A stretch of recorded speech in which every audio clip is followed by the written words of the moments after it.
My husband left his empire to me. My stepson sued, claiming I was an uneducated housewife who manipulated him. He hired the city's top lawyer to destroy me. As I entered the courtroom, the opposing lawyer turned pale, dropped his briefcase, and bowed. "It's really you! I can't believe it!" Stepson had no idea who I truly was. "I'm glad to have you here. Follow my story until the end and comment the city you're watching from, so I can see how far my story has reached. My name is Marcia. I'm 67 years old, and today I learned what it feels like to be called just a housewife in a courtroom full of strangers." The morning started like any other since Richard's death 6 months ago.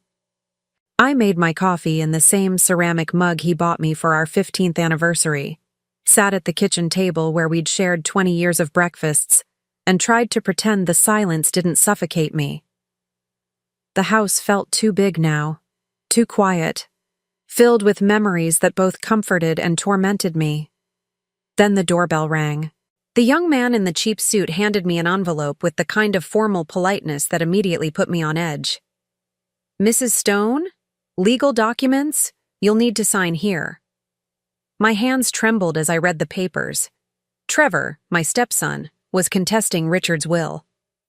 According to the documents, I had manipulated his father into leaving me everything. The words undue influence jumped off the page like accusations. Gold digger. Opportunist. Took advantage of an elderly man's diminished capacity. I sank into Richard's old leather chair, the one where he used to read his evening newspaper, and felt the world shift beneath my feet. 20 years of marriage, 20 years of caring for this family, and this was how it ended.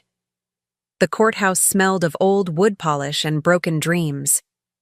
I walked through those marble hallways in my simple navy dress, the same one I'd worn to Richard's funeral, clutching my small purse like a lifeline.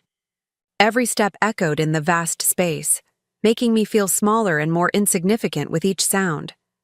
Trevor was already there when I arrived, sitting at a polished mahogany table that probably cost more than most people's cars. He wore a charcoal suit that screamed money, his dark hair slicked back, and that familiar smirk I'd grown to despise over the years. Next to him sat his lawyer, Jonathan Pierce, whose reputation preceded him like a warning. $300 an hour, they said. The best money could buy. I had no lawyer. I couldn't afford one, not really. Not without dipping into the inheritance that Trevor was trying to steal from me. "All rise," the bailiff announced, and Judge Hamilton entered the courtroom. He was younger than I expected, maybe 55, with graying temples and the kind of serious expression that comes from years of listening to people's worst moments. The proceedings began with Jonathan Pierce's opening statement. His voice was smooth, practiced, the kind that could make lies sound like gospel truth. "Your Honor, we're here today because an innocent man's final wishes have been perverted by a calculating woman who saw opportunity in an aging widower's loneliness." I felt the blood drain from my face. Around me, the few spectators in the courtroom murmured their disapproval. Pierce continued, painting me as a predator who'd swooped in to steal from Richard's real family. "Mrs. Stone," he said, my name dripping with disdain, "married the deceased after a suspiciously brief courtship. She has no children of her own, no career to speak of, no independent source of income. She was, by all accounts, nothing more than a housewife entirely dependent on my client's father for financial support." Trevor leaned back in his chair, that same arrogant expression he'd worn since he was 12 years old, and I'd first married his father. I remembered trying to bond with him then, making his favorite pancakes on Saturday mornings, helping with homework he didn't want help with, attending school plays where he pretended not to see me in the audience. "Furthermore," Pierce continued, "Mrs. Stone isolated the deceased from his son, poisoning their relationship and ensuring her position as sole beneficiary of an estate worth $8,500,000. The number hung in the air like an accusation. I'd never thought of Richard's money as mine. It was just there, like the air we breathed, the foundation that allowed us to live comfortably while I took care of him, of our home, of the life we'd built together. Judge Hamilton leaned forward. "And what evidence do you have of this alleged manipulation, Mr. Pierce?" "We have documentation showing that Mrs. Stone actively discouraged my client from visiting his father during the final years of his life. Phone records, witness statements from neighbors who observed her controlling behavior." I wanted to stand up and scream. Those discouraged visits were because Trevor only came around when he needed money. Those phone records showed me trying to reach Trevor when his father was dying, begging him to come home one last time. But how do you prove love? How do you demonstrate 20 years of caring for someone in a language the law understands? Pierce gestured toward me dismissively. "Your Honor, we're dealing with a classic case of elder abuse. A woman with no marketable skills, no education beyond high school, who latched onto a vulnerable man and systematically turned him against his only child." That's when Trevor spoke for the first time. "She is just a housewife," he laughed, the sound echoing off the courtroom walls like a slap. "Your Honor, look at her. She can barely manage her own finances, let alone understand the complexity of my father's estate. She probably doesn't even know what half those assets are worth." The courtroom fell silent except for Trevor's chuckling. Judge Hamilton's expression remained neutral, but something flickered in his eyes when he looked at me. "Mrs. Stone, do you have legal representation?" I stood slowly, my legs unsteady beneath me. "No, Your Honor. I'm representing myself." "I see." He made a note on his papers. "And what is your response to these allegations?" My throat felt dry as sandpaper. 20 years of morning coffee and evening wine, of birthday dinners and anniversary celebrations, of holding Richard's hand through 2 surgeries and countless doctor's appointments. How do you compress a life into legal terminology? Your Honor, I loved my husband. Everything I did was to take care of him, to make him happy. I never asked for his money. I never even wanted it. Trevor snorted. Right. That's why you married a man 23 years older than you. I married Richard because he was kind, I said, my voice growing stronger despite the tremor in my hands. Because he treated me with respect. Because after my first marriage ended, he showed me what real love looked like. Pierce shuffled through his papers. Your Honor, we can produce witnesses who will testify that Mrs. Stone frequently made comments about inheriting the deceased's wealth. Her own neighbor heard her discussing the will just weeks before his death. Mrs. Chen. My stomach dropped. She'd caught me crying on the front porch after Richard's diagnosis, when the doctor told us he had maybe 6 months. I'd been terrified, not of losing the money, but of losing him, of being alone again. But how would that sound in a courtroom? Judge Hamilton glanced at his watch. We'll adjourn for today and reconvene tomorrow morning at 9 o'clock. Mrs. Stone, I strongly advise you to consider obtaining legal counsel. As the courtroom emptied, I remained seated, watching Trevor and Pierce shake hands and laugh about something I couldn't hear. The weight of the day pressed down on me like a physical force. I'd been dismissed, diminished, reduced to nothing more than a gold-digging housewife in a cheap dress. But as I finally stood to leave, something inside me began to stir. Something that had been sleeping for 20 years, buried beneath casseroles and PTA meetings and anniversary parties. Something that remembered who I used to be before I became Richard's wife.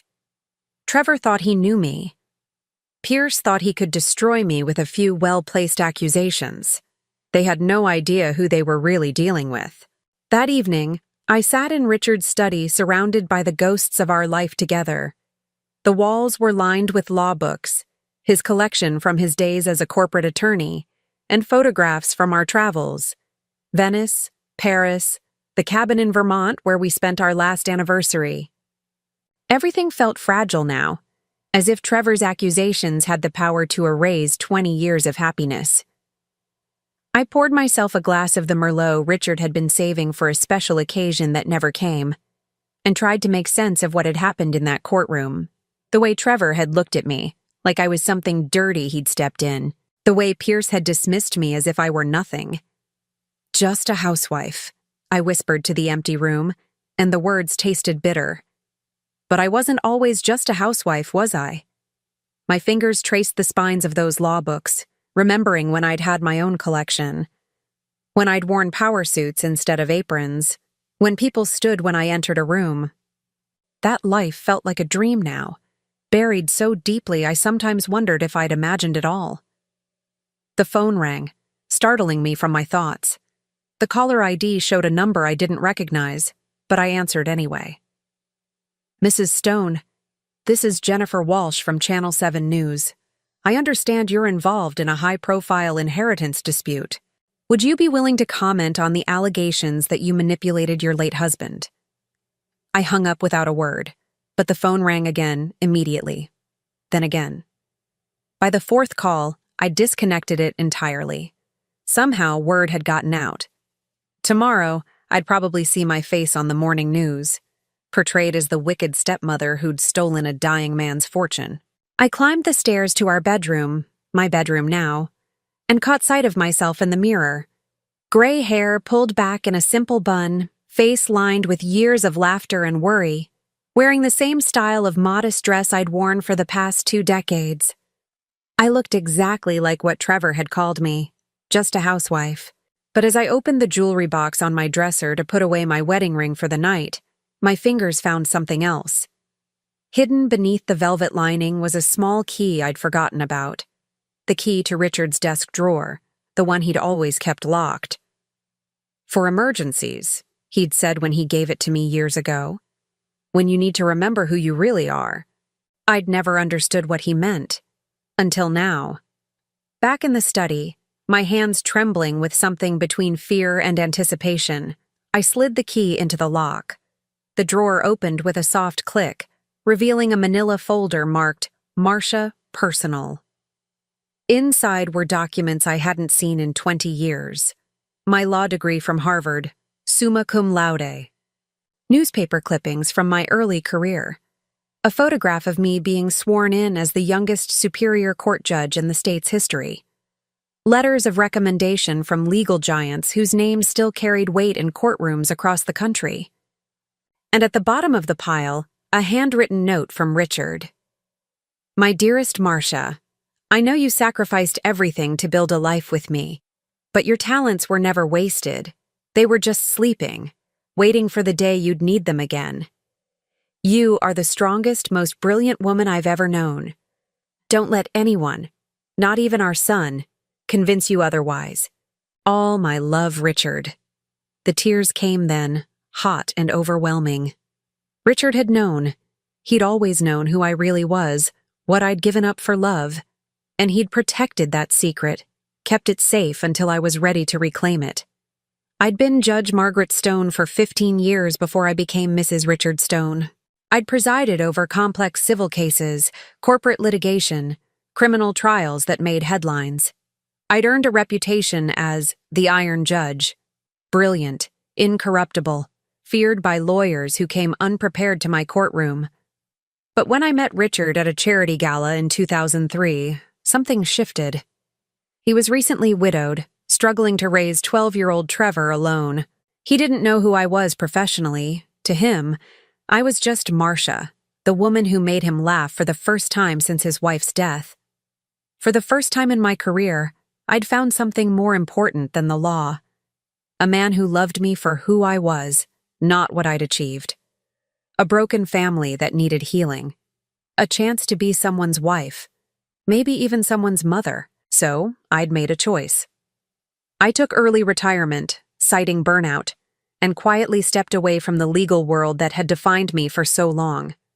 I became Mrs. Richard Stone, stepmother to a grieving boy who resented my presence, but desperately needed stability. 20 years of PTA meetings and school plays and family dinners. 20 years of being the woman behind the successful man, supporting Richard's career while mine became a footnote in legal journals. I'd told myself it was worth it, that love was worth any sacrifice. But as I sat in that study, surrounded by the evidence of who I used to be, I realized something had been burning inside me all day. Not just anger at Trevor's accusations, but something fiercer. Something that remembered what it felt like to command a courtroom, to make lawyers twice my age scramble for precedents they couldn't find. I pulled out my laptop. Richard had insisted I learn to use it, though I'd mostly stuck to email and online shopping, and did something I hadn't done in 20 years.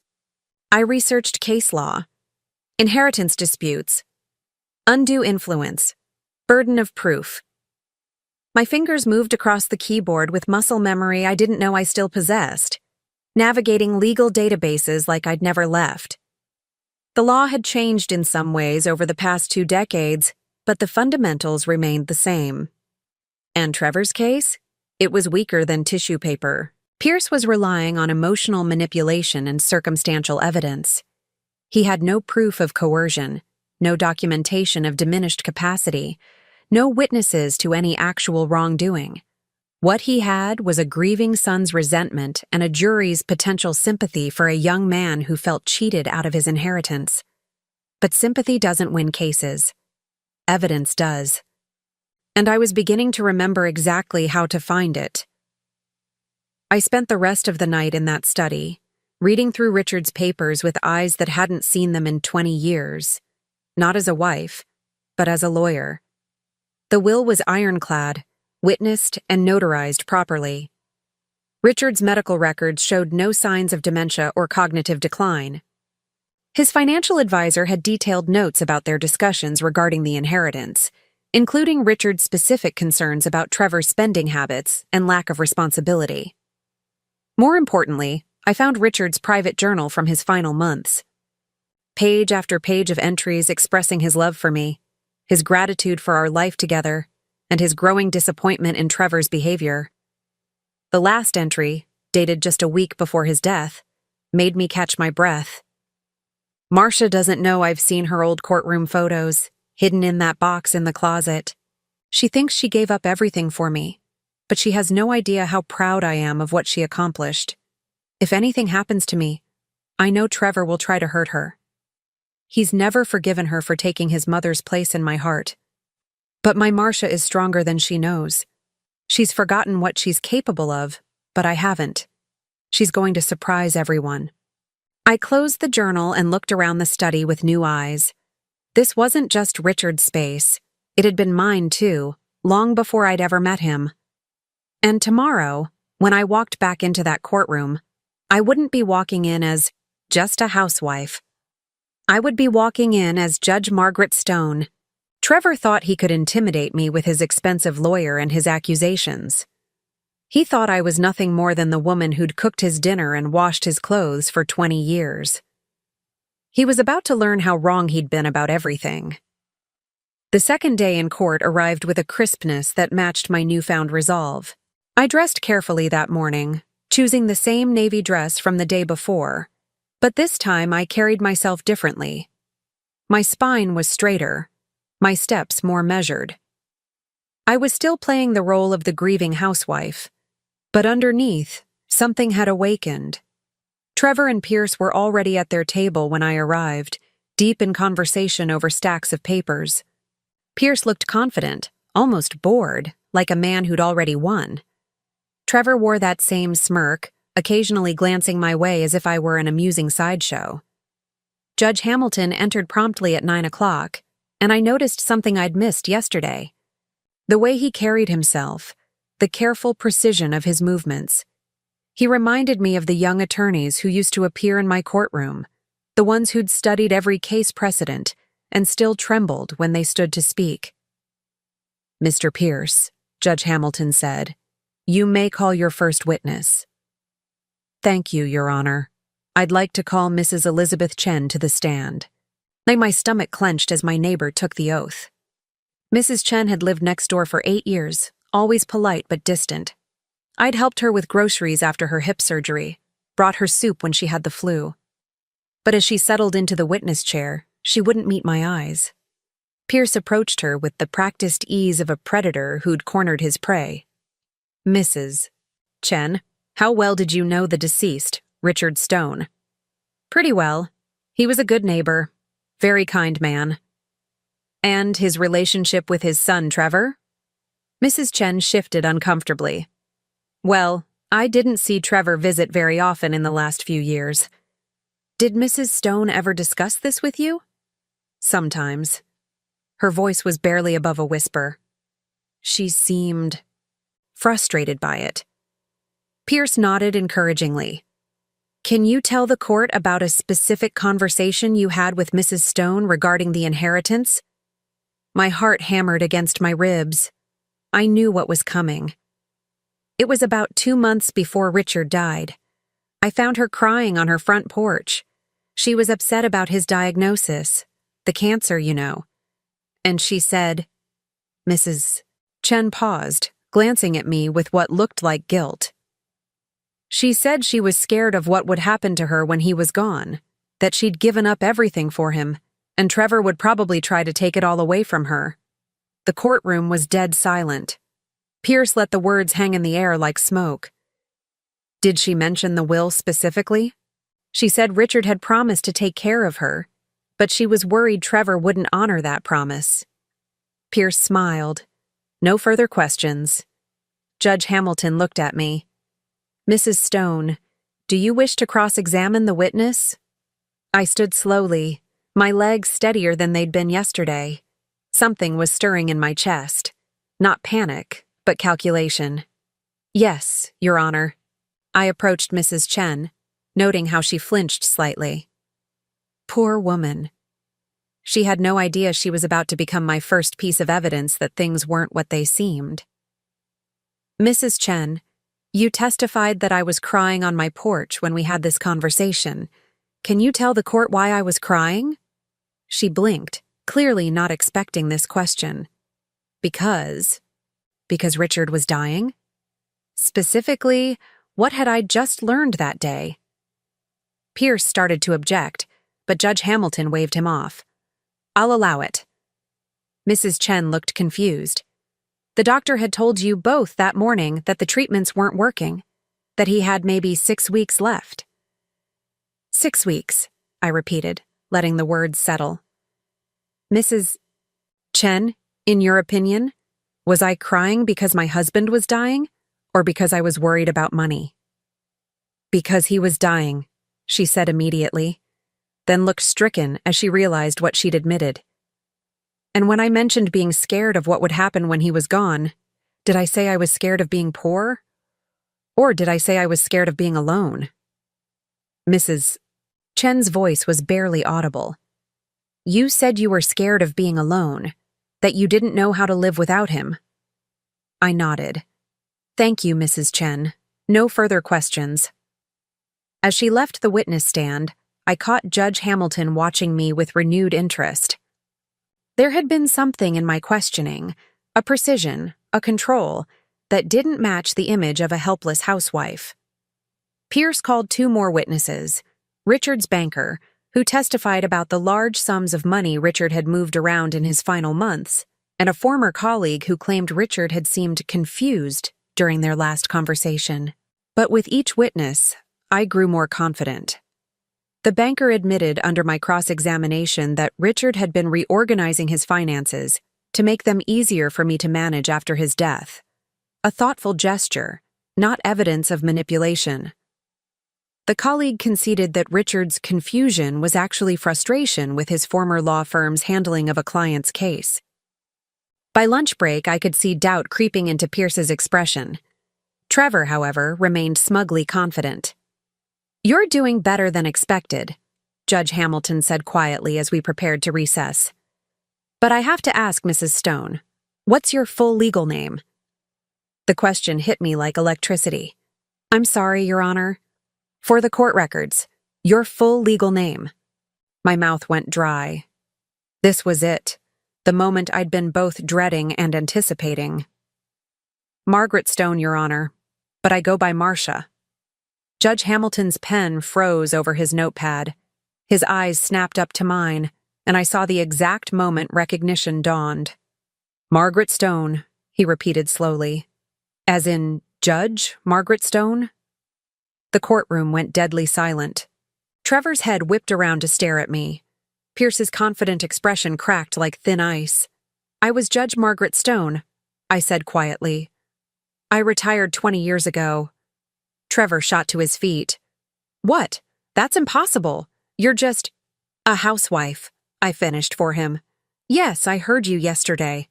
Pierce was frantically whispering to Trevor, both of them looking like they'd seen a ghost. Judge Hamilton was staring at me with something approaching awe. Your Honor, Pierce said, his voice strained. This is the first we're hearing of any legal background. We request time to— To what? Judge Hamilton's voice was sharp. To research the woman you've been calling an uneducated gold digger? Mr. Pierce, did you not investigate the background of the opposing party? Pierce's face had gone pale.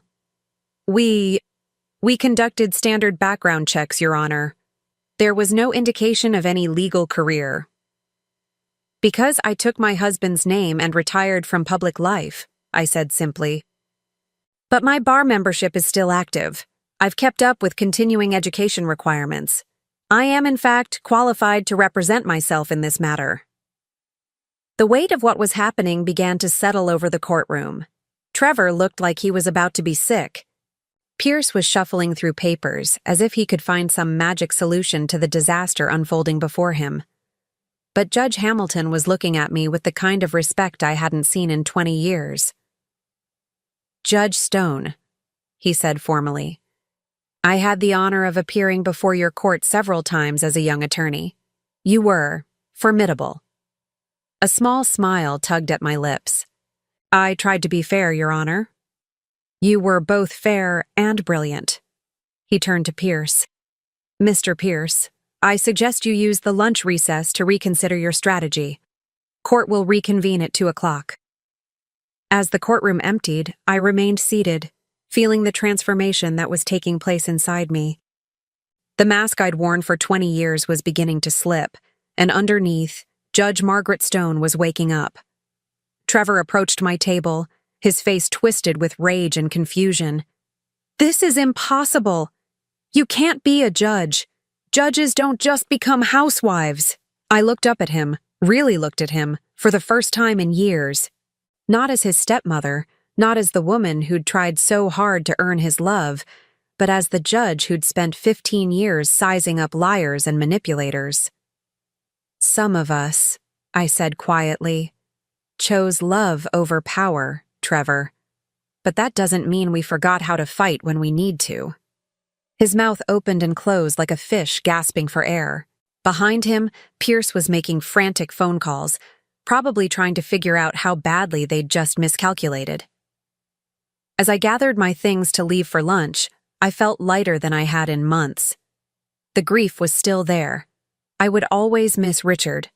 But underneath it was something I'd thought was gone forever. The thrill of the hunt.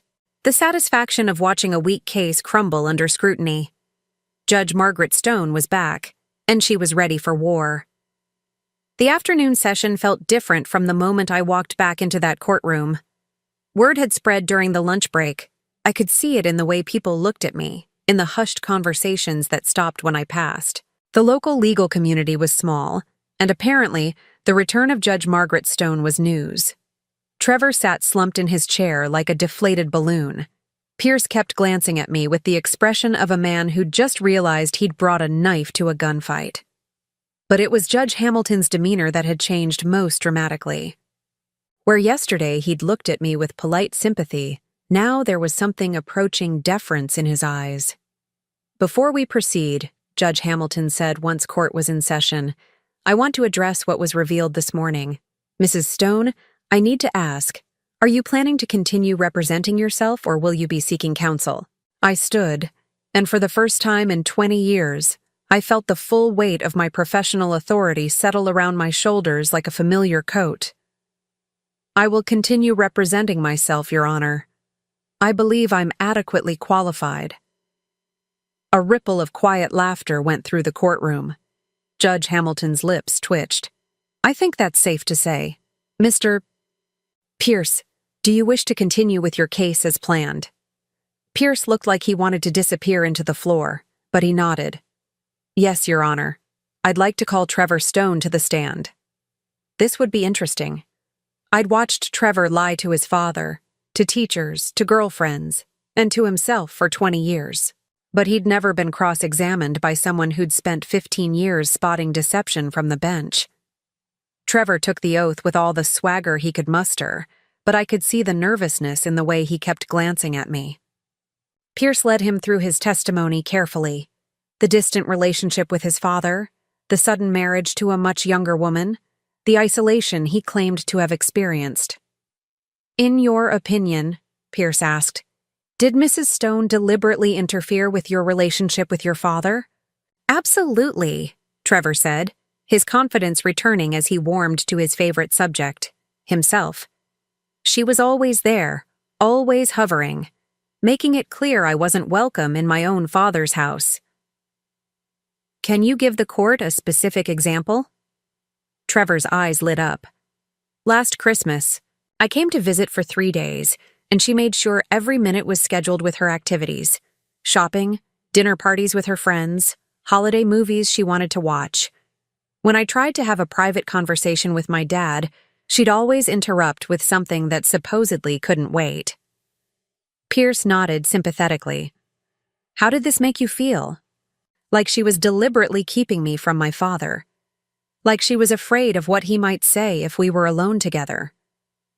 It was a compelling story, delivered with just the right amount of wounded emotion. If I'd still been the grieving housewife from yesterday morning, it might have devastated me. But I wasn't her anymore. "Mr. Pierce," Judge Hamilton said, "your witness." I stood and approached Trevor with measured steps. He tried to maintain his confident expression, but I could see the first cracks forming. "Trevor," I said, my voice carrying the authority I'd forgotten I possessed, "you testified that you came to visit your father last Christmas for 3 days. Is that correct?" "Yes. And before that visit, when was the last time you'd seen your father?" Trevor shifted in his seat. "I don't remember exactly." "Let me help refresh your memory." I pulled out a document from the folder I'd compiled the night before.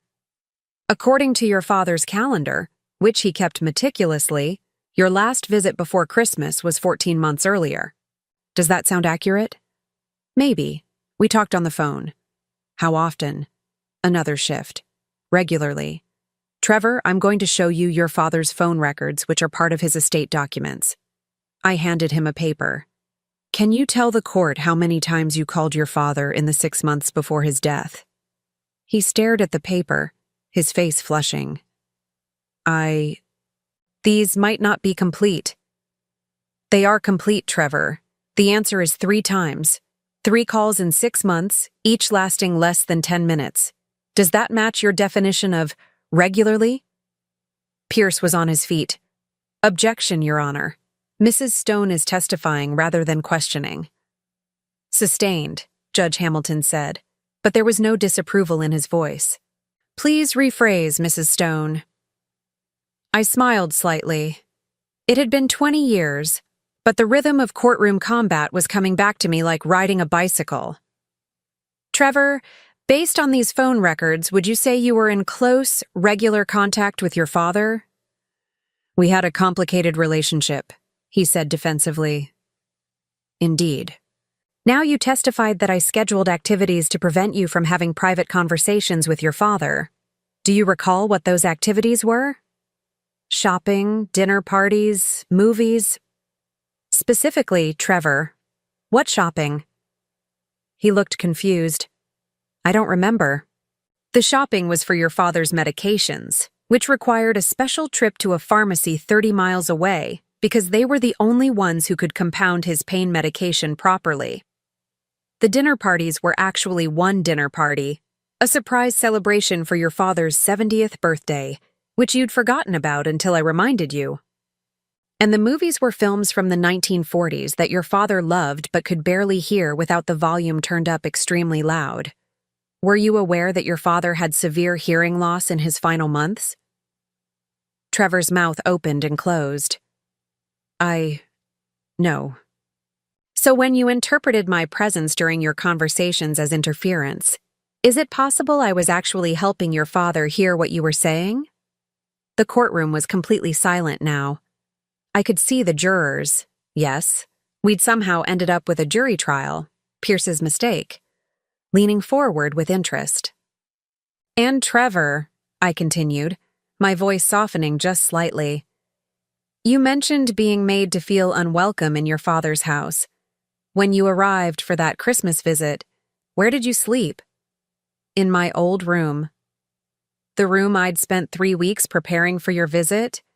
The one where I'd hung your high school baseball trophies and put out fresh flowers and your favorite snacks. His face was bright red now. I don't remember. Let me ask you directly, Trevor. In all the years I was married to your father, did I ever, even once, ask you not to visit?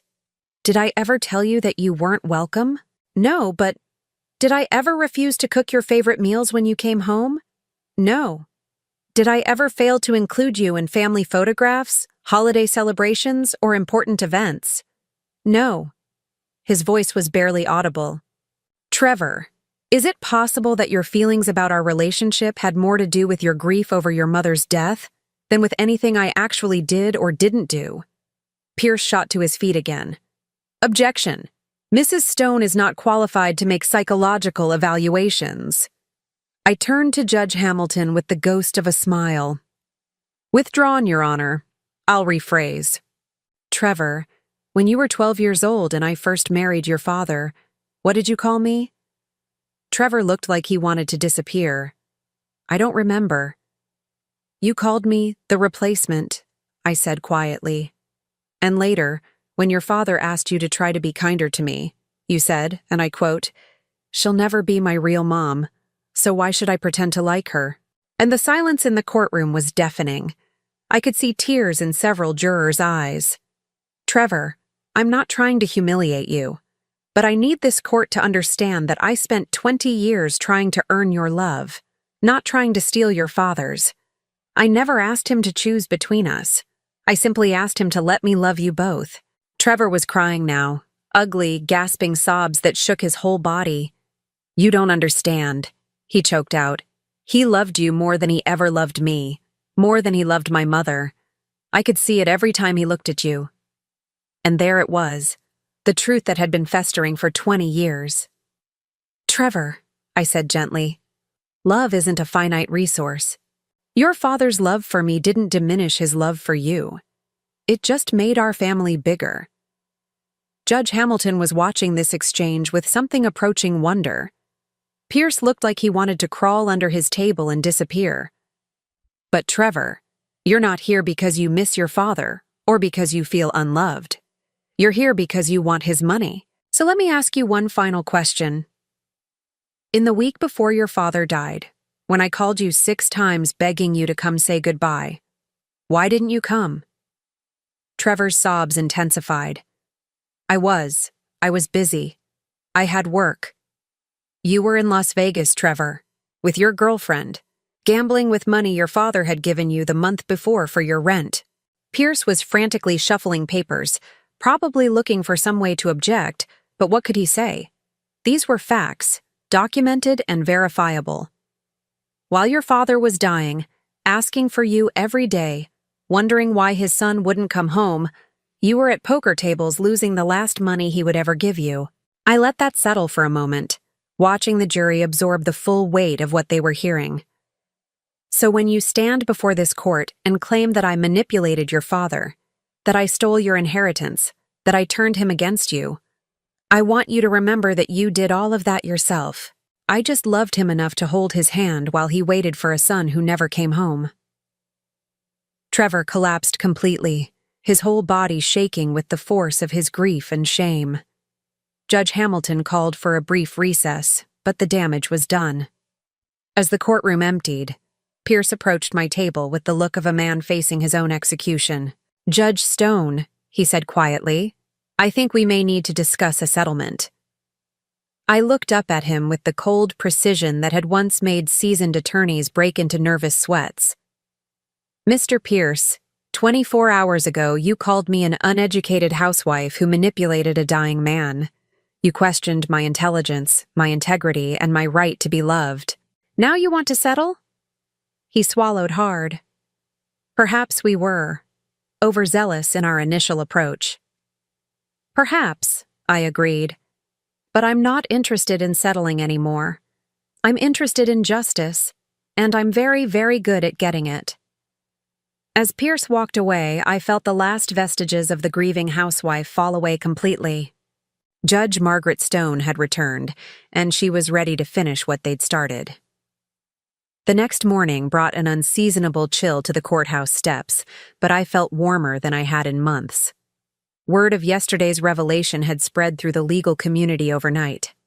As I walked through the marble hallways, I caught whispered conversations that stopped when I passed, respectful nods from attorneys I didn't recognize, and something I hadn't experienced in 20 years, the electric atmosphere that surrounds a courtroom legend.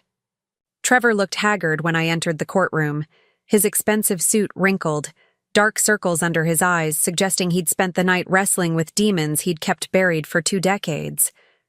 Pierce sat beside him like a man attending his own funeral, frantically scribbling notes on a yellow legal pad that seemed to offer no salvation. Judge Hamilton entered with the bearing of someone who knew he was about to witness legal history. "Ladies and gentlemen," he said, "before we continue, I want to address the elephant in the room. Yesterday we learned that Mrs. Stone is actually retired Superior Court Judge Margaret Stone, known throughout the legal community for her brilliant jurisprudence and uncompromising integrity. Mr. Pierce, do you wish to make any motions before we proceed?" Pierce stood slowly, his earlier arrogance replaced by something resembling humility. "Your Honor, we move to dismiss all charges of manipulation and undue influence.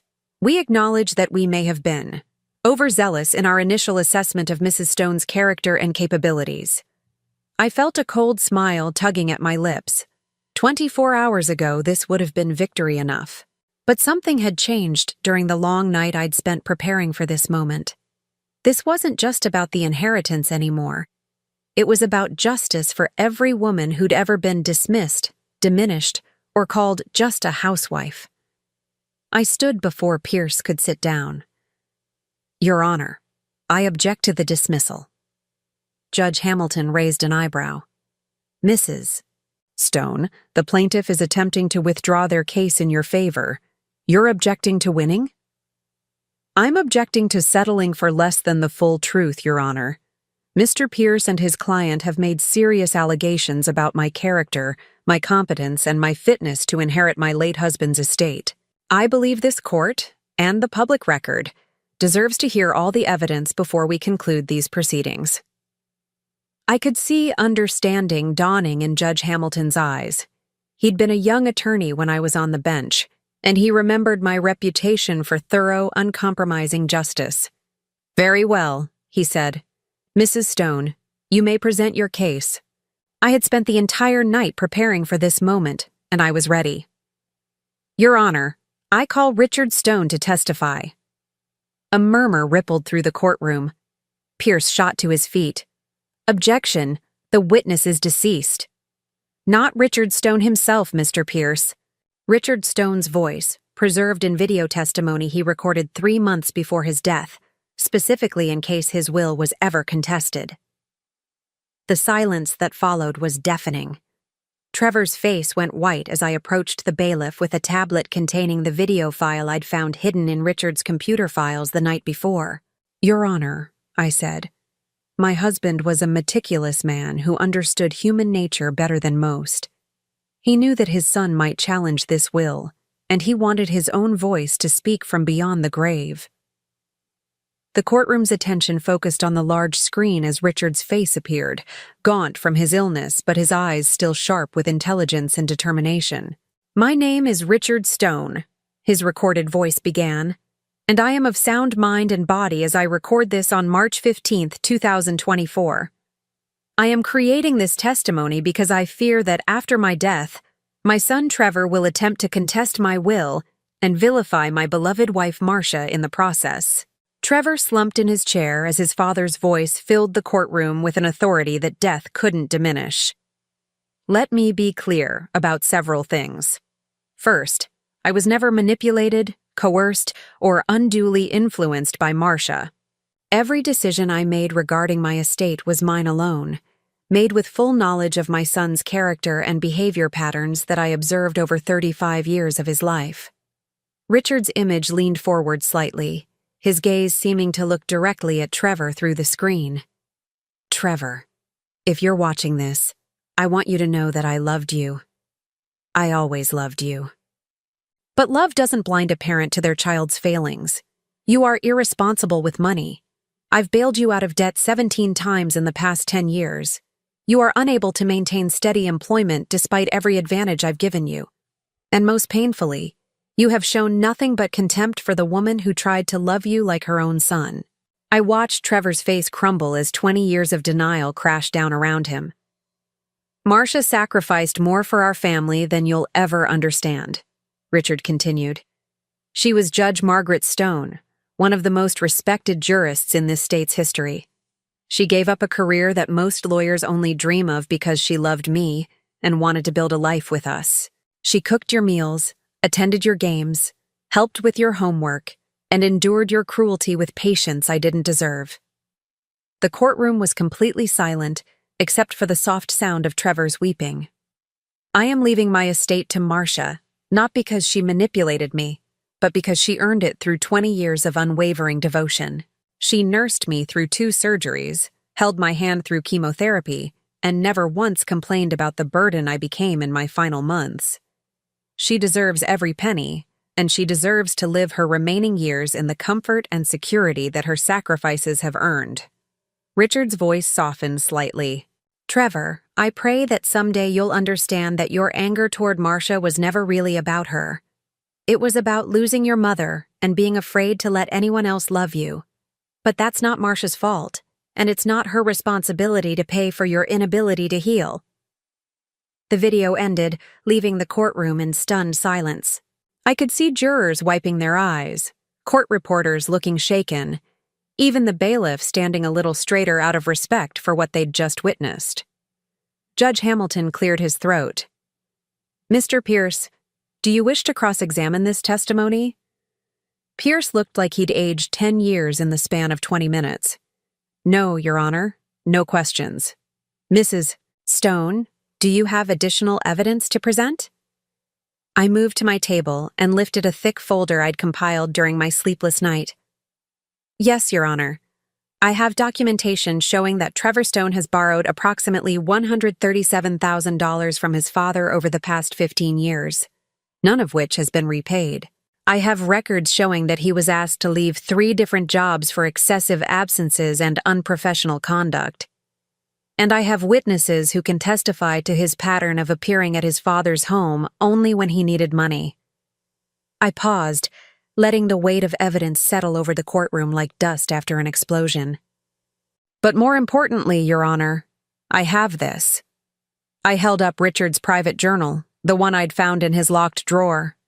My husband's personal thoughts and feelings about his relationship with his son, recorded over the final year of his life. Thoughts that show not manipulation, but heartbreak. Not undue influence, but a father's desperate hope that his son would someday grow into the man he'd raised him to be. Trevor was openly sobbing now, his shoulders shaking with the force of 20 years' worth of suppressed grief and guilt. Your Honor, I said, my voice carrying the authority of both my legal training and my personal pain. This case was never about money. It was about a young man who couldn't accept that his father loved his stepmother, not instead of him, but alongside him. It was about grief turned to greed, and entitlement masquerading as injustice. I turned to face Trevor directly. I tried to love you for 20 years, Trevor.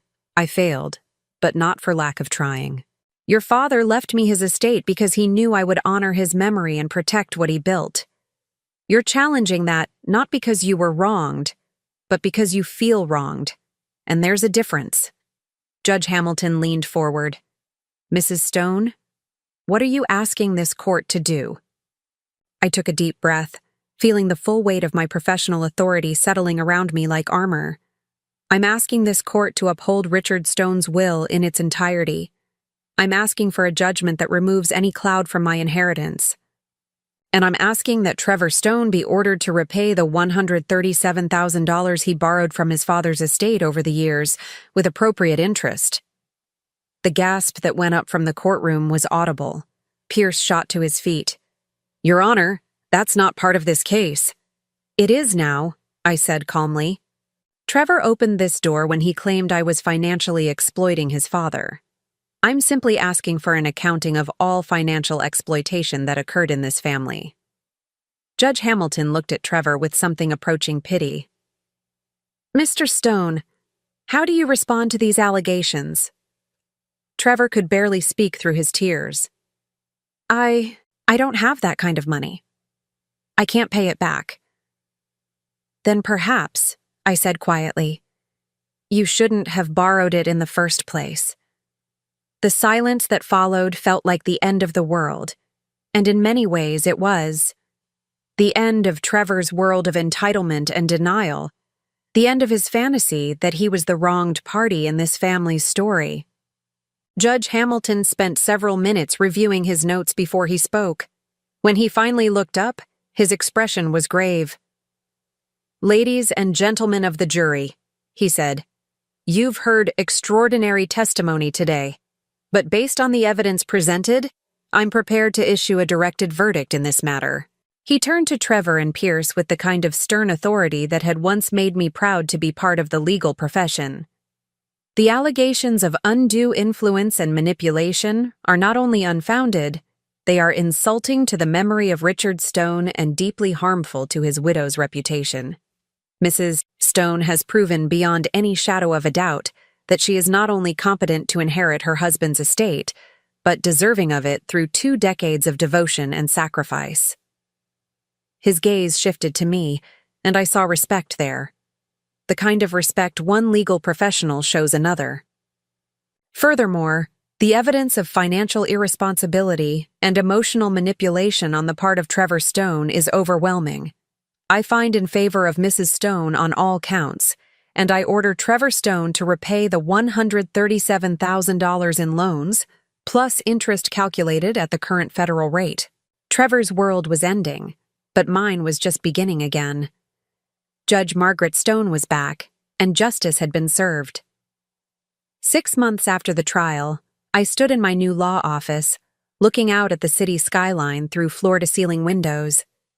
The brass nameplate on my door read, Margaret Stone, Attorney at Law. It felt right in a way nothing had felt right in 20 years. The inheritance case had made headlines throughout the legal community, not just for the dramatic courtroom revelation, but for what happened afterward. Within weeks of the verdict, I'd received dozens of calls from women in similar situations. Widows whose stepchildren were contesting wills, wives whose families dismissed them as just housewives, women who'd sacrificed careers for love and found themselves fighting for respect in their later years. I'd started taking cases again, slowly at first. Pro bono work for women who couldn't afford the kind of high-powered attorneys their opponents could hire. Word spread quickly through the community that Judge Margaret Stone was back, and she was fighting for the underestimated and overlooked. My secretary knocked gently on the door. Mrs. Stone, your 3 o'clock appointment is here. Send her in, please. The woman who entered was in her early 60s, well-dressed but nervous, clutching her purse like a shield. I recognized the look immediately. It was the same expression I'd worn walking into that courtroom 6 months ago. Mrs. Morrison, please, have a seat. She settled into the chair across from my desk, her hands trembling slightly. I'm not sure you can help me, Mrs. Stone. My situation is complicated. I leaned back in my chair, studying her face. Mrs. Morrison, I've learned that the most complicated situations often have the simplest solutions. Tell me what's happening. My husband died 3 months ago. We were married for 18 years. His second marriage, my first. His children from his first marriage are claiming I brainwashed him into changing his will. They're saying I'm just a gold digger who married an older man for his money. The familiar story settled over me like an old song I'd heard too many times. And what's the truth? She looked up at me with eyes full of pain. The truth is that I gave up my nursing career when his first wife died and he needed help raising his teenage daughters. I spent 15 years trying to be a mother to girls who hated me for not being their biological mother. I nursed him through diabetes, through heart surgery, through depression after his business failed. And now they want to paint me as some kind of predator. I nodded, making notes on a yellow legal pad. Do you have documentation of your contributions to the household? Financial records, medical records, anything that shows your involvement in his care? I kept everything. Receipts, medical appointments, bank statements showing my nursing salary going toward household expenses. I even have letters he wrote to me about how grateful he was for my sacrifices. I smiled, feeling the familiar thrill of a winnable case. Mrs. Morrison, I think we're going to get along very well.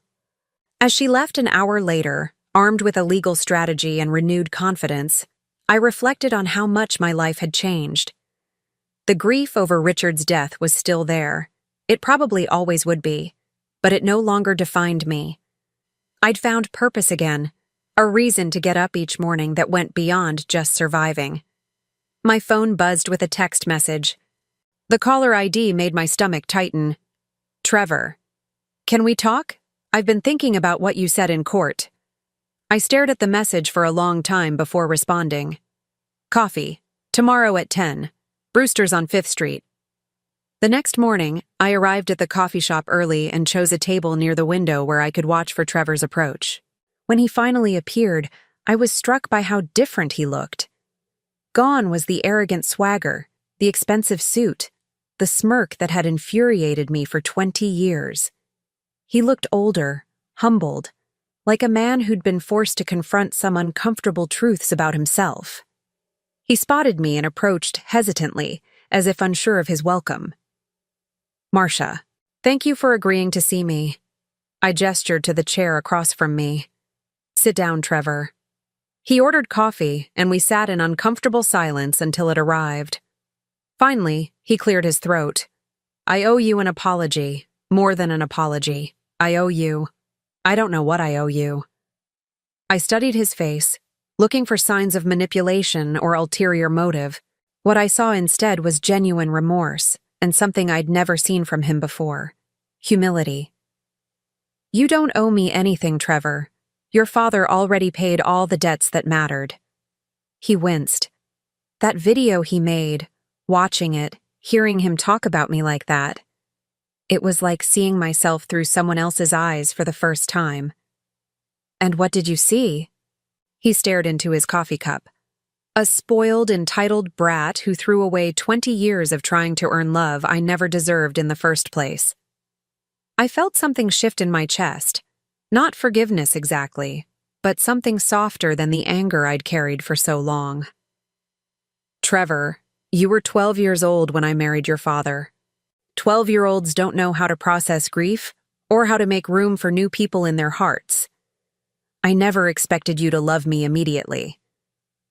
But I never tried, he said, his voice breaking. Not once in 20 years did I ever really try. And the worst part is, I can see now that you never stopped trying with me. We sat in silence for several minutes. Outside the window, life in the city continued its normal rhythm. People hurrying to work, couples holding hands, the endless dance of human connection and disconnection. What happens now? He asked finally. I took a sip of my coffee, considering the question. Now you figure out who you want to be going forward. The trust fund your father established will give you $24,000 a year for life. It's not enough to live extravagantly, but it's enough to supplement a reasonable income while you find your way. He nodded. I got a job. Nothing fancy. Bookkeeping for a small accounting firm.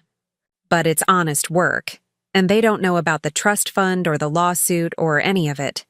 I'm just Trevor Stone, the guy who shows up on time and does his job.